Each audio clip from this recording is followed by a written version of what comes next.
예, 샬롬 반갑습니다. 요한계시록 등장인물 연구 시리즈 오늘 네 번째 시간입니다. 두 증인은 누구인가? 먼저 이 두 증인이 본문 가운데 나타나서 이제 활동하는 기간을 보면 우리가 누구인지 알 수 있게 되는 거죠. 본문 가운데 이제 3절이죠. 3절 말씀 가운데 보면 1260일을 예언하리라 이렇게 말씀하셨어요. 1260일. 사도 요한이 계시록을 쓴 당시에는 1년이 360일입니다. 그래서 1260일은 3년 반 기간이에요. 3년 반, 계시록적으로 하면 한때, 두때, 반때, 3년 반이죠. 그리고 이제 이들이 7절 말씀에 보면은 증거를 마칠 때에 무적행으로부터 올라오는 짐승이 저희로 더불어 전쟁을 일으키고 저희를 이기고 죽일 터인즉 그랬어요. 자, 이들은 1260일 3년 반만 일할 수 있는 권세를 받았고 무적행에서 올라오는 짐승에게 죽임을 당하게 되어 있다 이렇게 말씀하셨어요. 그럼 이 짐승이 누굴까요?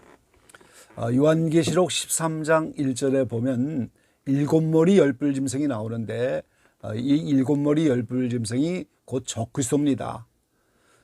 큰 환난 가운데서 가장 강력한 적그리스도, 사단이 그에게 직접 내조합이란 최고의 적그리스도, 가장 강력한 적그리스도가 7머리 열불이에요.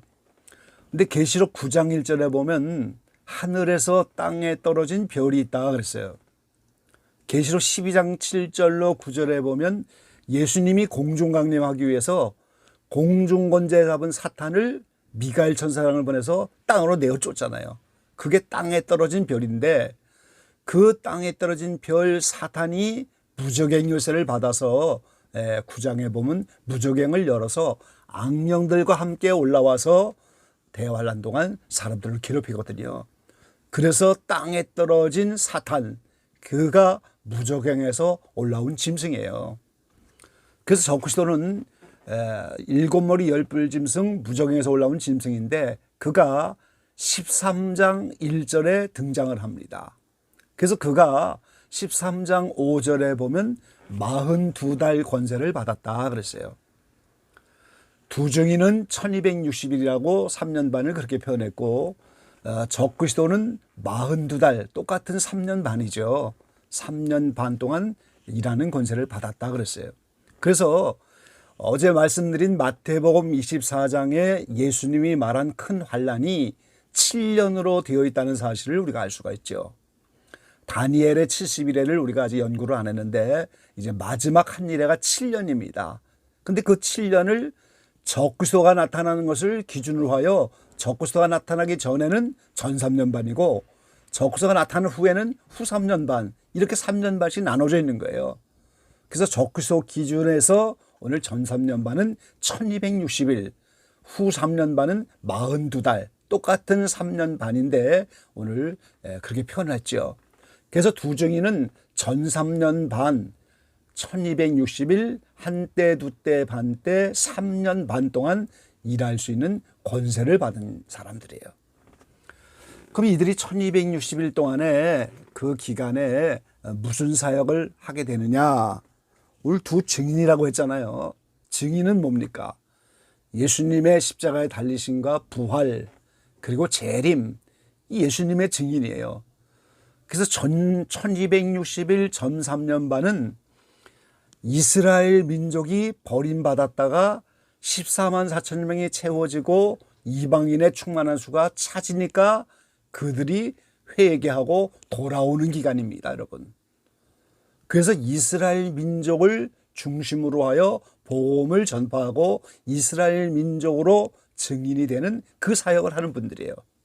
그리고 이제 동시에 이방인의 구원받는 충만한 수 가운데서 14만 4천 명은 처음 익은 열매로 예수님 공중간임할 때 휴거됐죠.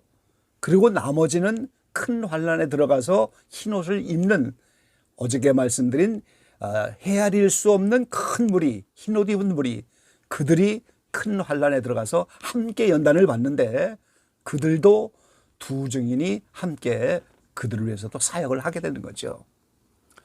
그래서 이들이 1260일 동안 예언하리라 그랬어요. 요한계시록에 나타난 여러 가지 재앙들을 성경 중심으로 예언을 할 겁니다. 그리고 적그리스도가 나타나서 활동할 것을 예언할 거예요. 그리고 적그리스도가 42달 권세가 끝나는 그때 예수님이 지상재림하는 것을 오늘 예언을 할 겁니다. 그러니까 요한계시록 중심으로 7년 대환란 때의 모든 일들을 예언하는 거죠. 그리고 이들을 두 감람나무라고 이렇게 부르잖아요.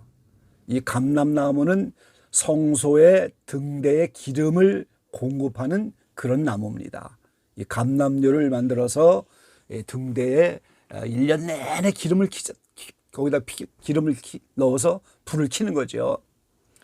그래서 구약의 스가랴서에 보면은 두 감람나무를 기름 발려온 자다 이렇게 표현했어요.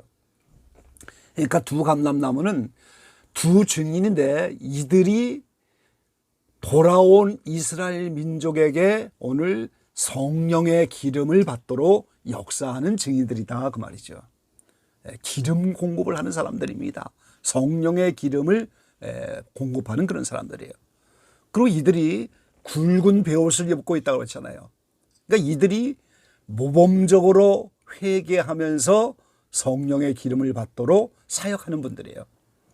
이제 구약시대에 베옷을 입고 굵은 베옷을 다 참회하고 회개하면서 하나님 앞에 그 부끄러움을 토설하는 그런 옷이잖아요.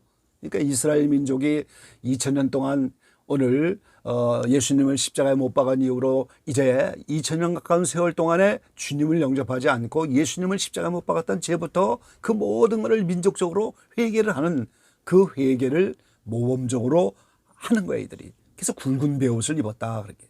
그리고 이들을 두 촛대라고 그렇게 말씀했잖아요. 요한계시록 1장에 보면 촛대는 교회죠. 그래서 이 두 증인이 두 교회에서 오늘 이스라엘의 중심으로 두 교회, 거기에서 온 세계에 복음을 전파할 거예요. 그래서 회개를 촉구하고 성령의 기름을 받도록 이렇게 하고 예언을 하고, 아마 예상되기는 현재 회교당이 있는 그 예루살렘 성전을 이제 혹시 교회로 삼아 증거할 수 있을 것이고, 이제 혹시 하나는 큰 회당이 완성이 되어 있는데 그 회당이 이제 교회로 바뀌어서 그곳에서 오늘 증거하지 않을까 예상을 합니다. 어쨌든 이들은 이렇게 두 감람나무로 기름을 공급하고 베옷을 입고 회개하면서 두 교회에서 1260일 동안 돌아온 이스라엘 민족, 그리고 큰 환란에 함께 들어간 이방인, 이들에게 오늘 증거하는 증인이다 하는 사실을 알 수가 있는 거죠. 자, 이들이 5절 6절에 보면 강력한 권세를 가지고 나타납니다.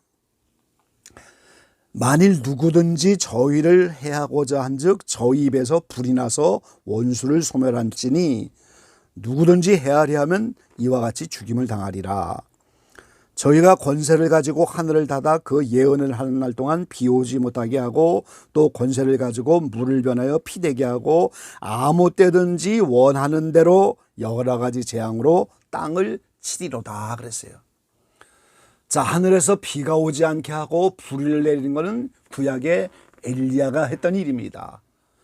피가 되게 하는 건 모세가 했던 일이죠. 그래서 이들은 엘리야와 모세와 같은 심령, 엘리야와 모세와 같은 능력으로 나타나서 일을 하게 된다는 거예요. 자, 예수님이 세례 요한을 향해서 마태복음 11장에 보면은 구약의 말라기에 엘리야가 오리라 한 그 예언대로 오리라 한 엘리야가 이 사람이다. 세례 요한에게 그렇게 표현하셨어요. 그런데 정작 요한복음 1장에 보면 세례 요한은 나는 그 엘리야가 아니다, 나는 그리스도도 아니다 이렇게 표현하죠. 그런데 누가복음 1장 17절에 보면은 그 엘리야가 그 세례 요한이 엘리야의 심령과 능력으로 백성을 돌아오게 한다 이렇게 말씀하셨어요. 그러니까 세례 요한이 실제 엘리야는 아니지만 엘리야와 같은 심령과 능력으로 와서 일을 하게 된다는 거예요. 마찬가지로 두 증인도 엘리야와 모세가 실제 오는 것은 아닙니다. 이 실제 온다면 7절 이하에 오늘 무적행에서 나온 적수에서 1260일이 맞춰질 때 오늘 그들이 그 적수에게 죽임을 당하잖아요. 근데 사흘 반 동안에 이제 무덤에서 일어나서 휴거되는 모습을 볼 수가 있어요.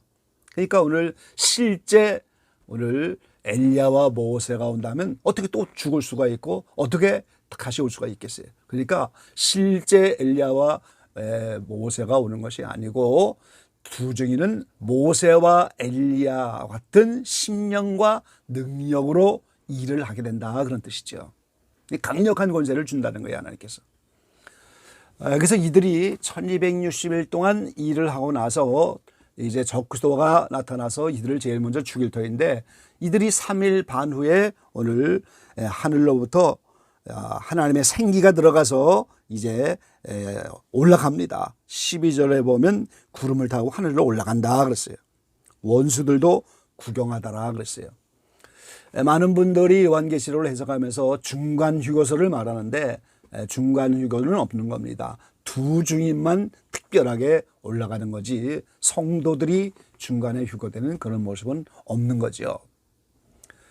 자, 이제 우리가 이 마지막 때에 어디선가 적그리스도가 준비되어 가고 있을 겁니다, 여러분. 마찬가지로 두 증인도 어디선가 준비되어져 가고 있을 거예요, 아마. 선민의식이 강한 유대인이기 때문에 유대인 가운데 모세와 엘리야 같은 신령과 능력을 가진 사람이 준비될 거예요. 그래야 이제 이스라엘 민족이 회개하고 그들을 따라가고 또 이방인들도 같이 들어가서 큰 환난 가운데서 이들과 함께 회개하며 연단을 받게 되겠죠. 자, 그럼 여기서 우리가 한번 생각을 해보시기 바랍니다.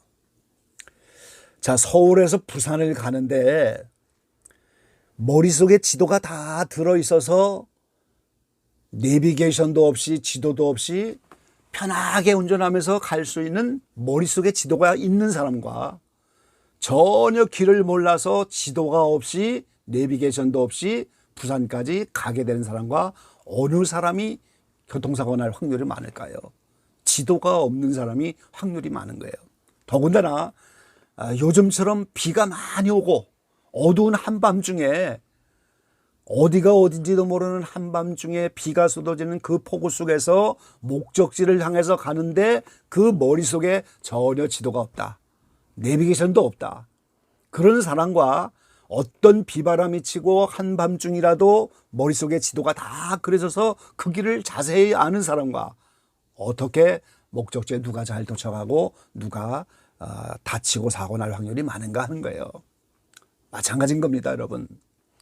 물난리가 예고도 없이 갑자기 이렇게 닥쳐서 많은 사람이 죽고 피해를 본 것처럼 이 큰 환난이 닥치고 나면은 무슨 일이 터질 건지, 누가 나타나서 무슨 일을 할 건지, 어떤 과정을 지나는지 이런 거를 머릿속에 지식을 가지고 내비게이션처럼 이걸 다 알고 대비하고 이 지혜를 갖고 있는 사람과 아무런 대비도 모르고 투증인이 누군지, 14만 4천이 누군지, 흰옷무리가 누군지, 적수도가 누군지, 이제 이 기간이 얼마 동안 시작되고 얼마 동안 끝나는 걸 전혀 이거를 알지 못하고 가는 사람과 어떻게 차이가 많이 난다고 볼 수밖에 없잖아요. 그들은 다 위험한 겁니다. 그래서 호세아 선지자는 내 백성이 지식이 없어 망한다 그렇게 말씀하셨어요. 이 세상 지식이 아닙니다. 오늘 우리는 큰 환난에 관한 성경 지식을 우리가 준비해야 되는 거예요. 예수님이 몸소 마태복음 24장을 말씀하면서 제자들이 이제 이 세상 끝에 무슨 일이 있겠냐, 종말에 무슨 역사가 있겠느냐, 거기에 대해서 주님이 다 말씀하셨잖아요. 지금 큰 환난이 올 거다. 지구상에 없는 큰 환난이 올 거다. 인류 역사 없는 큰 환난이 올 것이다. 그 종말의 때는 무슨 일이 생길 거다. 그때가 바로 이때입니다. 그러니까 우리가 그러면서 예수님이 뭐라고 말씀하셔요? 내가 이미 너희에게 다 말하였노라 그랬어요. 마태복음 24장에 분명히 거기 나와 있어요. 이미 주님 우리에게 다 말해 놓은 거예요.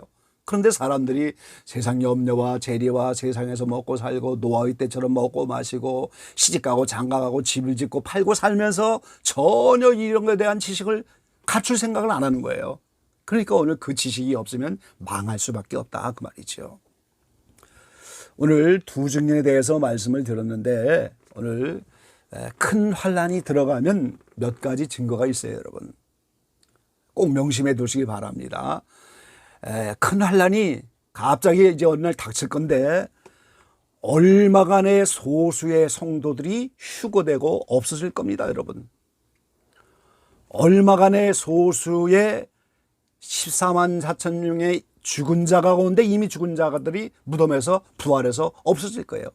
이상한 일이긴 하지만 사람들이 휴거가 일어날 줄도 모르고 도적과 같이 오시니까 그냥 지나갈 거라고요. 근데 이거에 관심을 가진 사람은 누가 휴거됐구나 이 증거를 가질 수 있어요. 그게 큰 환란이 들어간 증거고요.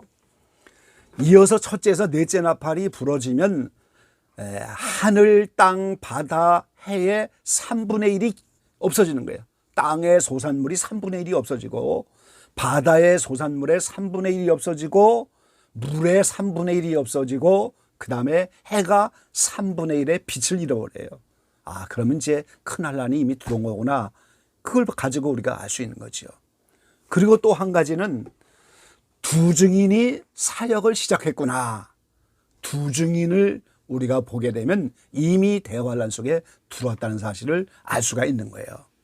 그리고 이스라엘과 오늘 재생 로마라고 할 수 있는 어느 나라가 될지는 아직 모릅니다. 지금 이제 현세적으로 지역적으로는 로마의 옛 땅인 이유인데 이유는 이미 다 이제 망해가는 그런 단계고 실제 로마를 누가 영적으로 물려받아서 이 세상에서 이제 강력한 권세로 등장할 것인가 이제 좀 두고 보면 알겠죠. 그래서 이스라엘과 이제 재생 로마인 그들이 안보 조약을 맺어요. 성경적으로는 그게 7년일 겁니다. 이름은 뭐라고 나올지 모르지만 그 이스라엘과 적수가 될 그 나라가 조약을 7년간 맺었다. 이런 뉴스가 나오면 이미 대환란에 들어간 증거예요. 그래서 이런 몇 가지 대환란에 이제 들어가는 증거인데 두 증인이 오늘 사역을 시작했다 하면 오늘 대환란이 이미 시작되었다 하는 것을 여러분 알기를 간절히 바랍니다. 오늘 두 증인에 대해서 말씀을 드렸는데 이 두 증인은 전 3년 반 이스라엘 민족이 회개하고 돌아오는 것을 촉구하고 그들에게 성령의 기름을 공급하고 14만 4천 명이 되지 못하여 큰 환란에 들어가서 환란에서 어린 양의 피에 옷을 씻어 흰옷 입고 천국 가는 이방인들에게 복음을 전하고 증인되는 그들이 바로 두 증인이다 하는 거 잘 명심하고 이 귀한 지식으로 여러분 안에 무장되기를 간절히 기원합니다. 아멘.